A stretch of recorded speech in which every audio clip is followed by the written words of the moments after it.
Assalamualaikum warahmatullahi wabarakatuh. Hari ini hari ke-19 bulan Rabiul Akhir tahun Hijriah, dan kita baca Quran surat Al-Fatihah, Quran surat Asy-Sajdah, dan Quran surat Al-Ahzab menurut petunjuk Rasulullah. Kita masih menyambung topik kita yang kemarin, yaitu peristiwa sejarah dunia menurut perspektif Al-Quran dan hadis. Seperti telah kita tahu, ternyata di balik setiap kerusuhan dunia ada Ya'juj dan Ma'juj di belakangnya yang menjalankan skenario Dajjal.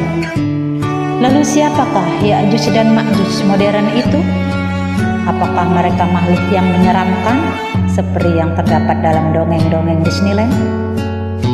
Kita lihat rujukan Al-Quran, surat Al-Anbiya 96. Di sana dikatakan bahwa tidak akan kembali bangsa Yahudi ke tanah suci atau Yerusalem sebelum Ya'juj dan Ma'juj dilepaskan.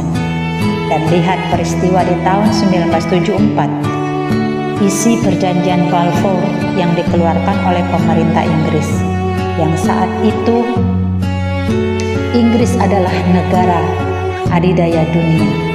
Isinya adalah mendukung penuh gerakan pengembalian bangsa Yahudi ke Palestina atau Yerusalem. Dan gerakan itu dinamakan Zionisme. Persekutuan gerombolan Yahudi dan Nasrani itu dinamakan Zionis.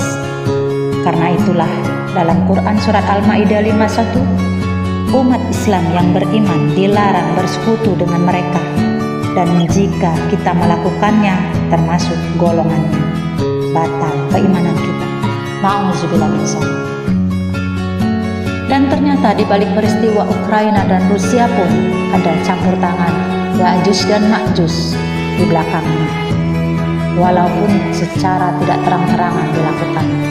Terbukti di depan publik, Zionis tidak memperbolehkan Ukraina menjadi anggota NATO. Tapi secara diam-diam mereka mengirim pasukan ke Ukraina.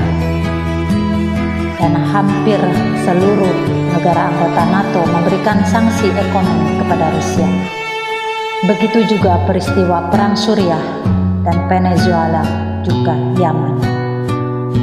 Pasti ada Zionis di belakangnya, sampai-sampai salah satu ulama besar Suriah tewas saat beliau sedang mengklarifikasi tentang perang Suriah sesungguhnya. Lalu apakah Ya'juj dan Ma'juj ini akan musnah setelah Malhamah? Dalam satu hadis dikatakan bahwa Ya'juj dan Ma'juj saat melewati Laut Galili menuju Yerusalem, ketika yang pertama dari mereka melewati, mereka akan meminum airnya. Dan saat yang terakhir mereka lewat, mereka berkata, dulu di sini ada airnya. Jadi mereka akan berada di Yerusalem atau Israel setelah Malhamah. Dan di dalam satu hadis, saat Rasulullah berbincang dengan sahabat Mu'az bin Jabal, dikatakan bahwa setelah Malhamah akan terjadi penaklukan Konstantinia atau Konstantinopel atau Istanbul, Turki. Lalu kenapa dengan Turki? Bukankah Turki sekarang mayoritas Muslim? Ini kita akan bahas selanjutnya. Dan ternyata Malhamah tidak menghancurkan seluruh bagian dunia seperti yang sering kita dengar.